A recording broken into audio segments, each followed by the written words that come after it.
Hello दोस्तों, नमस्कार। स्वागत है एक बार फिर से आपके अपने प्रिय चैनल पर। दोस्तों अभी अभी की जो सबसे बड़ी खबर आ रही है, जहां पर चीनी राष्ट्रपति शी जिनपिंग ने दे दिया है जंग की तैयारी का आदेश। भारतीय सीमा पर जुटा रही है हथियार पीएलए। जी हां दोस्तों, बताएंगे पूरी बात आपको, साथ ही अगली खबर में बताएंगे जहां पर जो बाइडेन ने चीन के राष्ट्रपति शी जिनपिंग पर साधा है निशाना। कहा शी जिनपिंग, क्या कहा है शी जिनपिंग को लेकर बताएंगे दोस्तों आपको। उससे अगली खबर में बताएंगे जहां पर म्यांमार से बड़ी खबर, जहां तख्ता पलट के बाद उसके खिलाफ आक्रोश लोगों में देखने को मिला है दोस्तों। जहां प्रदर्शनकारियों पर पानी की बौछार की गई। आपको बता दें कि म्यांमार में काफी ज्यादा हिंसा होने लगी है बीते 2 दिनों में। जी हाँ दोस्तों, और भी वहां के लोग आक्रामक हो गए। बताएंगे पूरी खबर क्या है दोस्तों, और क्या है वहां के हालात, हर चीज का जायजा लेकर आपको बताएंगे दोस्तों। साथ ही अगली खबर में बताएंगे जहां भारत और अमेरिका के बीच राजस्थान में घातक युद्धाभ्यास शुरू हो गया है दोस्तों। दिखाएंगे आपको उसके भी सारे फोटो, कैसे हमारे भारतीय सेना और अमेरिकी सेना मिलकर अभ्यास कर रहे हैं। जी हाँ दोस्तों, साथ ही अगली खबर में बताएंगे जहां पर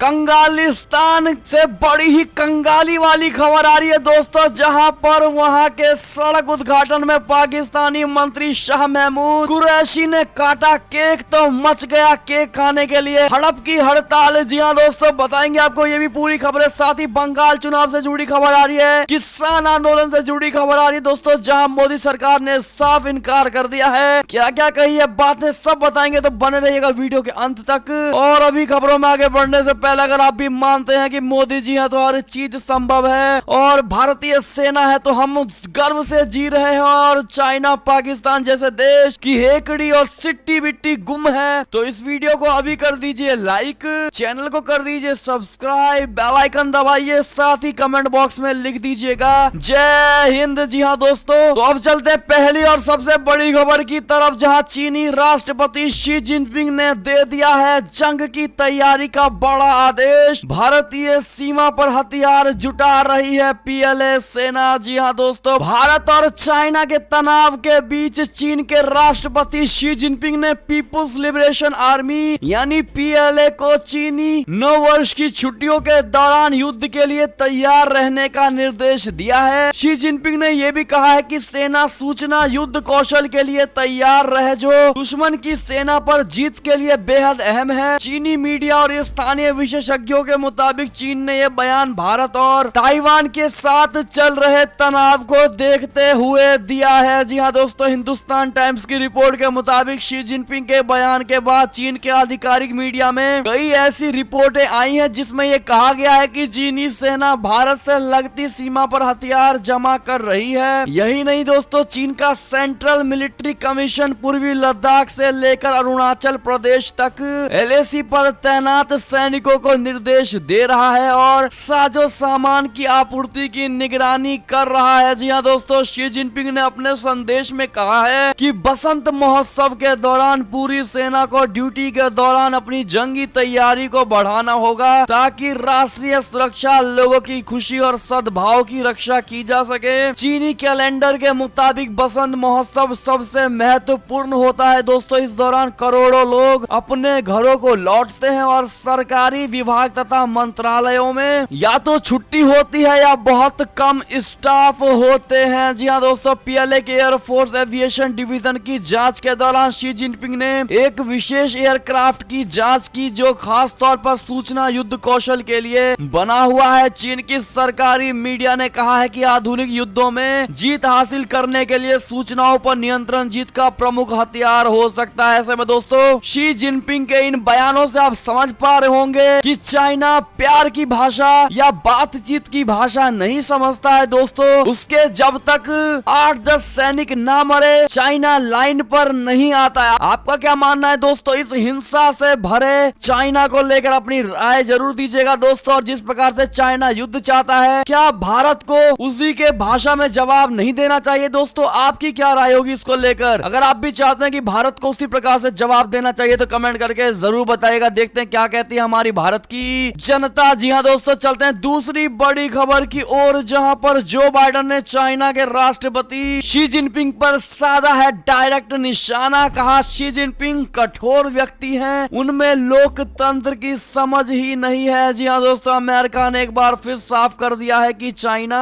को लेकर उसका रुख बदलने वाला नहीं है। हालांकि राष्ट्रपति जो बाइडेन ने इतना जरूर कहा है कि चीन के साथ अमेरिका की प्रतिद्वंदिता दो वैश्विक शक्तियों के बीच संघर्ष के बजाय प्रतिस्पर्धा का रूप लेगी। इससे पहले अमेरिकी विदेश मंत्री ने कहा था कि चीन की विस्तारवादी आदतों का अमेरिका विरोध करता रहेगा। जो बाइडेन ने सीबीएस को दिए एक इंटरव्यू में चीन के राष्ट्रपति शी जिनपिंग को लेकर बयान दिया। जो बाइडेन ने कहा है कि उन्होंने राष्ट्रपति पद संभालने के बाद से अब तक जिनपिंग से बात नहीं की है। उन्होंने आगे कहा है कि वो बहुत कठोर व्यक्ति हैं, उनमें लोकतंत्र की समझ नहीं है। एक लोकतांत्रिक देश का नेतृत्व करने के लिए जो गुण होने चाहिए वो जिनपिंग में नहीं है। जी हाँ दोस्तों, ऐसे में आपकी क्या राय होगी दोस्तों इस खबर को सुनकर? क्या जो बाइडेन ने बिल्कुल सटीक बात कही है शी जिनपिंग को लेकर? आप क्या मानते हैं जरूर बताइएगा दोस्तों। और आप भी अपनी तरफ से कोई दो चीजें शी जिनपिंग के बारे में बताना चाहेंगे तो कमेंट करके जरूर बताइएगा। चलते अगली खबर की तरफ, जहां म्यांमार से बड़ी खबर, तख्ता पलट के खिलाफ भर गया है आक्रोश, प्रदर्शनकारियों पर पानी की बौछार। पोप फ्रांसिसी ने जताई है नेताओं की रिहाई की उम्मीद। जी हाँ दोस्तों, म्यांमार की राजधानी में बड़े तख्ता पलट करने वाली सेना के खिलाफ हजारों लोग सड़कों पर उतर आए हैं। इनकी मांग है कि सत्ता को फिर से चुने हुए प्रतिनिधियों के हाथ में सौंप दिया जाए। इन लोगों पर पुलिस ने सोमवार को पानी की बौछार छोड़ी। तो वहीं अब पोप फ्रांसिस ने भी अपील की है कि हिरासत में लिए गए नेताओं को रिहा कर देना चाहिए। इससे पहले उन्होंने म्यांमार के लोगों के साथ खड़े होने की बात कही थी। पिछले हफ्ते हुए तख्ता पलट के विरोध में देश के अन्य हिस्सों में भी प्रदर्शन तेज होता दिखाई दे रहा है। नेपिता में बीते कुछ दिनों से प्रदर्शन जारी है और ये इस लिहाज से भी महत्वपूर्ण है क्योंकि यहाँ कोई नौकरशाह और उनके परिवार के लोग रहते हैं और शहर में प्रदर्शनों की कोई परंपरा नहीं रही है। यहाँ आम दिनों में भी काफी सैन्य जमावड़ा होता है। जी हाँ दोस्तों, ऐसे में आप भी देख पा रहे होंगे किस प्रकार से म्यांमार की बद्दी हालत और लोगों में आक्रोश भरा हुआ है। दोस्तों आप क्या मानते हैं, क्या पहले से चुने हुए नेताओं को छोड़ देना चाहिए? दोस्तों क्या वापस से वही नेताओं को देश चलाना चाहिए? आपका क्या मान्यता होगा कमेंट करके बताइएगा जरूर दोस्तों। और अभी तक इस वीडियो को लाइक नहीं किया तो फटाफट से लाइक करके शेयर कर दीजिएगा। चलते हैं अगली खबर की तरफ, जहां भारत और अमेरिका के बीच राजस्थान में घातक युद्धाभ्यास हुआ शुरू। चाइना और पाकिस्तान को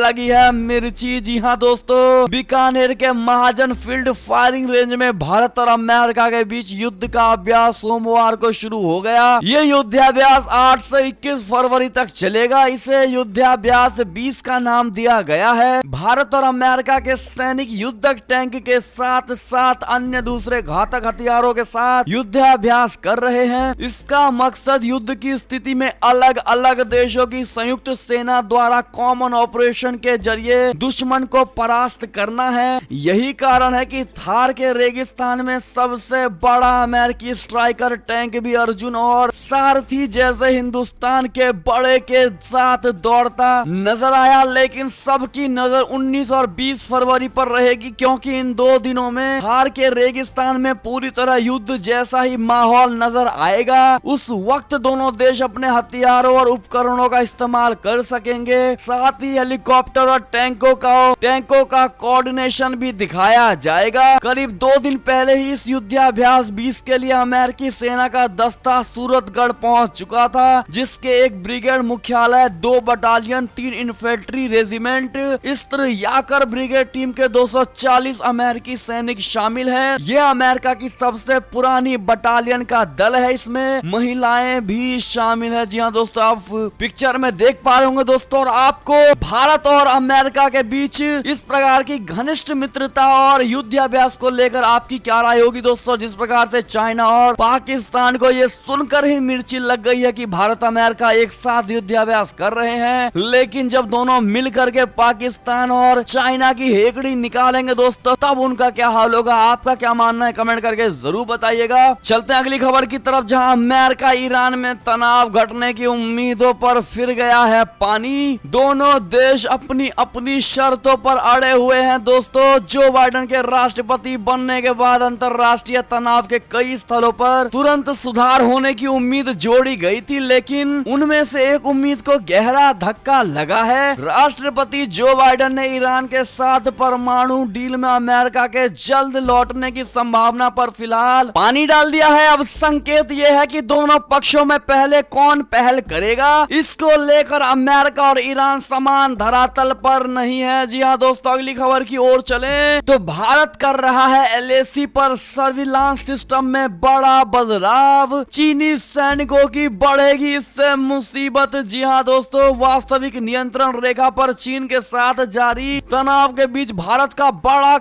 बड़ा कदम उठाने जा रहा है और घुसपैठ का पता लगाने के लिए निगरानी सिस्टम यानी सर्विलांस सिस्टम को मजबूत करने की योजना है। सीमा पर ड्रोन, सेंसर, टोही और इलेक्ट्रॉनिक युद्ध उपकरण के जरिए चाइना की पीपुल्स लिबरेशन आर्मी यानी पीएलए की हरकतों पर 24 घंटे नजर रखी जाएगी। भारत मजबूत करेगा निगरानी और खुफिया तंत्र। लद्दाख में पिछले साल मई में चाइना के साथ टकराव शुरू हुआ था और अभी तक कई बार दोनों देशों के सैनिकों की भिड़ंत हो चुकी है। इस बीच चीन वास्तविक नियंत्रण रेखा पर तेजी से इंफ्रास्ट्रक्चर का विकास करने में जुटा है। इसी को देखते हुए अब भारत ने भी सीमा पर निगरानी सिस्टम और खुफिया जानकारियां एकत्र करने के तंत्र को उच्च कोटि का बनाने का फैसला किया है। ऐसे में चलते हैं अगली खबर की ओर, जहां इमरान खान का सरकारी मेहमान बना आतंकवादी, पाकिस्तान को भारी पड़ेगा अमेरिका से पंगा लेना। जी हाँ दोस्तों, नापाक हरकतों का आदी पाकिस्तान इस बार अमेरिका से पंगा लेने की कोशिश कर रहा है। अमेरिकी पत्रकार डेनियल पर्ल के हत्यारे के प्रति पाकिस्तान का प्रेम उमड़ रहा है। पाकिस्तान की इमरान खान सरकार ने अमेरिकी पत्रकार डेनियल पर्ल के हत्यारे उमर सईद शेख को रिहाई के बाद सरकारी रेस्ट हाउस में रखने का प्लान बनाया है। इस बाबत पाकिस्तान सरकार की तरफ से आदेश भी जारी कर दिया गया है। पाकिस्तान के इस कदम से अमेरिका नाराज हो सकता है। दोस्तों, ऐसे में आपकी क्या प्रतिक्रिया होगी दोस्तों? जिस प्रकार से पाकिस्तान अमेरिका से पंगा लेने की सोच रहा है, क्या आपको नहीं लगता कि दीवार में सर मारने जैसी यहाँ पर स्थिति पाकिस्तान की बनती नजर आ रही है? आपकी क्या प्रतिक्रिया होगी जरूर बताइएगा दोस्तों। चलते अगली खबर की ओर, लेकिन उससे पहले लाइक नहीं किया इस वीडियो को तो जल्दी से लाइक कर दीजिए दोस्तों। चलते अगली खबर की तरफ, जहां देश में अब तक आए 11 राफेल, अप्रैल 2022 तक आ जाएगी पूरी खेप। जी हाँ दोस्तों, राजनाथ सिंह ने बड़ी जानकारी दी है। रक्षा मंत्री राजनाथ सिंह ने सोमवार को बताया है कि अब तक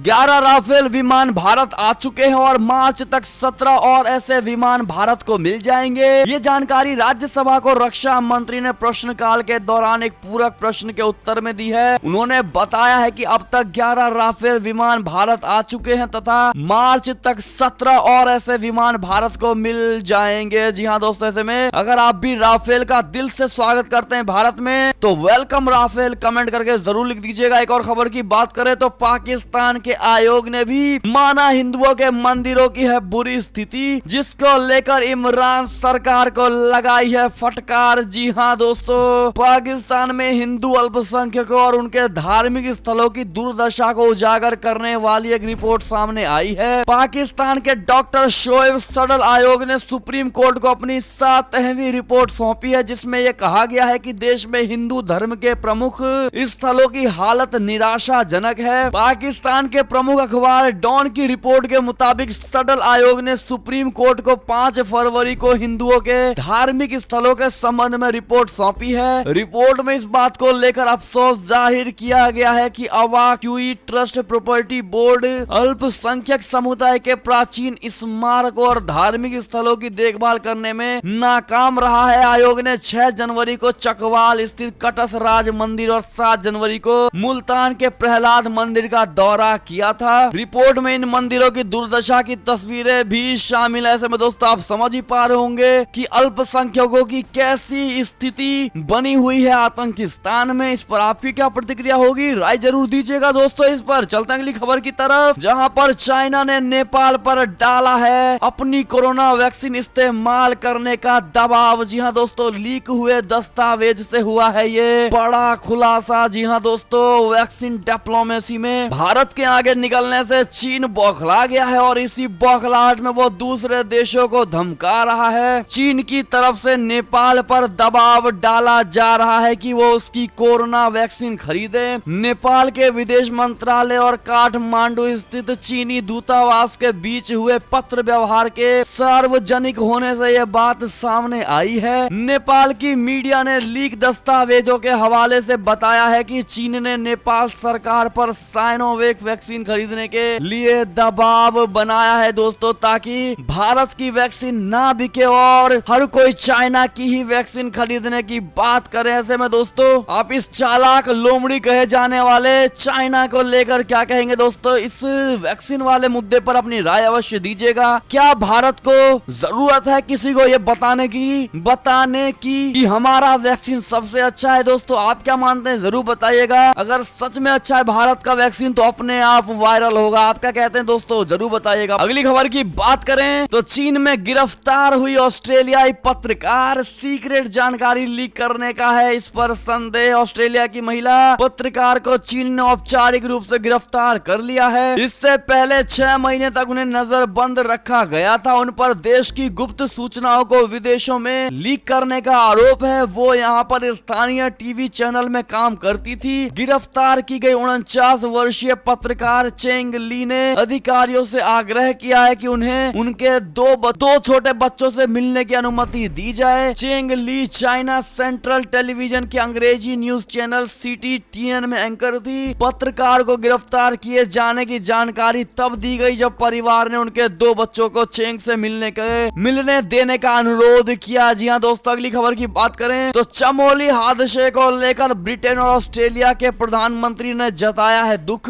कहा किसी भी मदद के लिए हम हैं तैयार। जी हाँ दोस्तों उत्तराखंड के चमोली जिले के तपोवन इलाके में रविवार को हुए ग्लेशियर हादसे से ऋषि गंगा पावर प्रोजेक्ट को भारी नुकसान पहुंचा। चमोली में ग्लेशियर टूटने से बड़ा हादसा हो गया। कई लोगों की जान चली गई दोस्तों, जिससे भारत में आई इस त्रासदी को लेकर ब्रिटेन के प्रधानमंत्री बोरिस जॉनसन और ऑस्ट्रेलिया के प्रधानमंत्री स्कॉट मॉरिसन ने संवेदना प्रकट करते हुए दुख जताया है। ब्रिटेन के प्रधानमंत्री बोरिस जॉनसन ने कहा है कि अगर भारत को किसी भी तरह की मदद चाहिए तो हम उसके लिए तैयार हैं। तो वहीं ऑस्ट्रेलिया के PM स्कॉट मॉरिसन ने कहा है कि कठिन वक्त में हम भारत के साथ खड़े हैं। जी हाँ दोस्तों ऐसे में अगर आप भी एक भारत के सच्चे नागरिक होने को लेकर इनके बातों का सराहना करते हैं दोस्तों तो thank you Boris Johnson, thank you Scott Morrison. Comment करके जरूर कह दीजिएगा। अगली खबर की बात करें तो आतंकिस्तान और कंगालिस्तान से बड़ी खबर, जहां सड़क उद्घाटन में पाकिस्तानी मंत्री शाह महमूद कुरैशी ने काटा केक तो कार्यकर्ताओं में मच गई बड़ी लूट। जी हाँ दोस्तों पाकिस्तान के बड़ बोले विदेश मंत्री शाह महमूद कुरैशी एक बार फिर चर्चा में आ गए। इस बार भारत के खिलाफ गीदड़ भभकी देने को लेकर नहीं बल्कि मुल्तान में केक काटने को लेकर चर्चा में आ गए हैं। दरअसल शाह महमूद कुरैशी मुल्तान में एक सड़क का उद्घाटन करने के लिए पहुंच गए थे। सड़क उद्घाटन के लिए एक बड़ा सा केक मंगवाया गया था। कोरोना महामारी के बाद भी शाह महमूद कुरैशी भीड़ में जाने से नहीं बचे। रोड के उद्घाटन के बाद कुरैशी केक काटकर वहां से निकल जाते हैं, लेकिन वहां पहुंचे लोगों में केक को लेकर जंग छिड़ जाती है। दोस्तों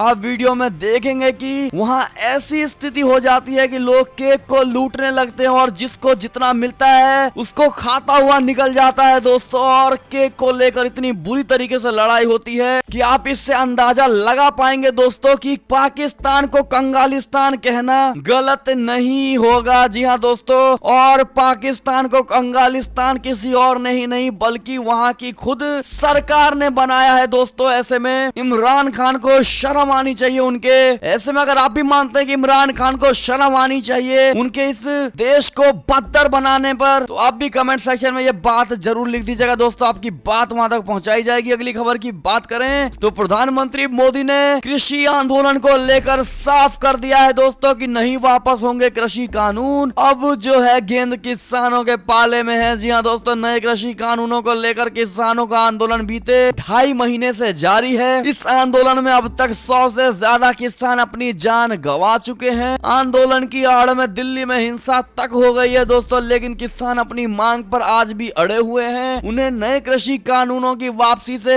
कम कुछ भी मंजूर नहीं है। तो वहीं सरकार के साथ कई दौर की बातचीत के बाद सहमति नहीं बन पाई, तो अब प्रधानमंत्री नरेंद्र मोदी ने साफ संकेत दे दिया है कि नए कानून वापस नहीं होंगे। राज्यसभा में अपने संबोधन के दौरान प्रधानमंत्री नरेंद्र मोदी जी ने कानून में संशोधन की ही बातों पर सिर्फ जोर दिया। ऐसे में अब गेंद किसानों के पाले में है। क्या वो आंदोलन जारी रखेंगे या बैकफुट पर आएंगे, इन सवालों के जवाब का इंतजार है। तो वहीं विपक्ष की भूमिका कैसी होगी ये भी देखना बाकी है। जी हाँ दोस्तों, ऐसे में आपकी क्या राय होगी दोस्तों कृषि कानूनों को लेकर? क्या मोदी जी ने ऐसे में दोस्तों मोदी जी को क्या कदम उठाने चाहिए? अपनी राय अवश्य दीजिएगा। चलते अगली खबर की तरफ, जहां प्रधानमंत्री नरेंद्र मोदी जी 10 फरवरी को विश्व सतत विकास शिखर सम्मेलन 2021 का करेंगे उद्घाटन। जी हाँ दोस्तों, अगली खबर की बात करें तो फडणवीस का महाराष्ट्र सरकार पर बड़ा हमला, कहा भारत रत्न के खिलाफ जांच की बात कहने वालों की हो मानसिक जांच। जी हाँ दोस्तों, नए कृषि कानूनों के खिलाफ किसानों का आंदोलन जारी है। गणतंत्र दिवस पर हुई हिंसा के बाद यह मुद्दा अंतरराष्ट्रीय स्तर पर भी पहुंच गया, जिसके बाद pop star Rihanna, climate activist Greta Thunberg और पूर्व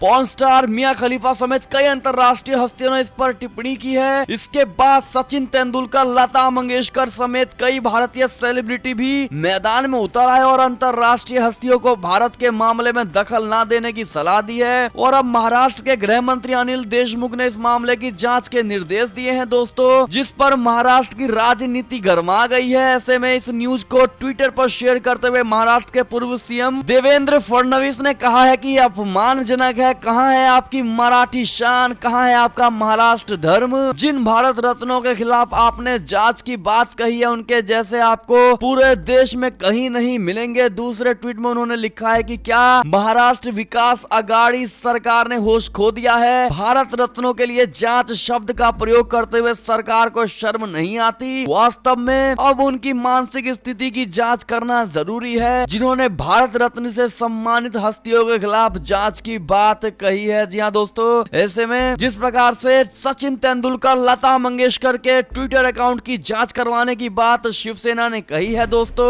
उद्धव ठाकरे जी ने कही है, ऐसे में फडणवीस ने बड़ा कटाक्ष किया है इन शिवसेना नेताओं पर। जी हाँ दोस्तों, ऐसे में आपकी क्या राय होगी? अपनी राय अवश्य दीजिएगा। अगली खबर की बात करें तो सीएम त्रिवेंद्र सिंह रावत ने जताई है आशंका, कहा 203 से आगे बढ़ सकती है लापता लोगों की संख्या। जी हाँ दोस्तों, अगली खबर की बात करें तो बिहार से बड़ी खबर आ रही है, जहां लंबे इंतजार के बाद नीतीश कैबिनेट का विस्तार होगा आज। शहनवाज हुसैन समेत ले सकते हैं ये लोग शपथ। जी हाँ दोस्तों, मंत्रिमंडल विस्तार में हो रही देरी को लेकर छिड़े विवाद पर विराम लग गया है। नीतीश कैबिनेट का आज यानी मंगलवार को विस्तार होने जा रहा है। तो वर्तमान में सीएम सहित 14 मंत्री हैं, जबकि 24 मंत्रियों की जगह खाली है। बताया ये जा रहा है कि बीजेपी की ओर से शाहनवाज हुसैन, सम्राट चौधरी, नितिन नवीन और संजीव चौरसिया को मंत्री पद सौंपा जा सकता है। तो वहीं जेडीयू से जमा खान, संजय झा और सुमित सिंह के नामों की भी चर्चा है। जी हाँ दोस्तों, ऐसे में अगली खबर की अगर बात करें तो जब राज्यसभा में प्रधानमंत्री नरेंद्र मोदी ने कहा मोदी है तो मौका लीजिए, फूफी तो नाराज होनी ही है। जी हाँ दोस्तों, प्रधानमंत्री नरेंद्र मोदी जी ने राज्यसभा में राष्ट्रपति के अभिभाषण पर धन्यवाद प्रस्ताव का जवाब देते हुए विपक्ष को एक बार फिर अपने खास अंदाज में घेरा। प्रधानमंत्री नरेंद्र मोदी जी ने नए कृषि कानूनों के विरोध के नाम पर हो रही राजनीति से लेकर तृणमूल कांग्रेस के सांसद डेरेक ओ ब्रायन और कांग्रेस सांसद प्रताप सिंह भाजपा, गुलाम नबी आजाद के भाषणों का ऐसा जिक्र किया कि सदन में मौजूद हर व्यक्ति के चेहरे पर मुस्कान आ गई। जी हाँ दोस्तों, अगली खबर की बात करें तो पीयूष गोयल ने कहा है कि भारतीय रेल विश्व की पहली प्रदूषण रहित रेल बनेगी, जहां 2023 तक सभी ट्रेनें होंगी डीजल मुक्त। जी हाँ दोस्तों, रेल मंत्री पीयूष गोयल के मुताबिक केंद्रीय बजट में अगले 3 वर्ष में देश की सभी रेलवे लाइनों के विद्युतीकरण का लक्ष्य रखा गया है। इसके साथ ही 2030 तक भारतीय रेलवे विश्व की पहली प्रदूषण रहित रेल बन जाएगी। पीयूष गोयल ने कहा है कि 2023 तक सभी ट्रेन डीजल मुक्त हो जाएंगी। दोस्तों, पीयूष गोयल रविवार को पत्रकारों से बातचीत कर रहे थे, उन्होंने कहा कि 2023 तक सभी ट्रेन डीजल मुक्त होंगी, जिसके कारण दिल्ली सहित पूरे देश को वायु प्रदूषण से राहत मिलेगी। ऐसे में ये थी अब तक की सारी बड़ी खबरें। आपको हमारी खबरें कैसी लगी? आशा करता हूँ बहुत अच्छी लगी होगी। अगर तनिक भी अच्छी लगी है तो हमेशा की तरह अपने भाई बंधुओं में व्हाट्सएप, फेसबुक, ट्विटर के जरिए पूरे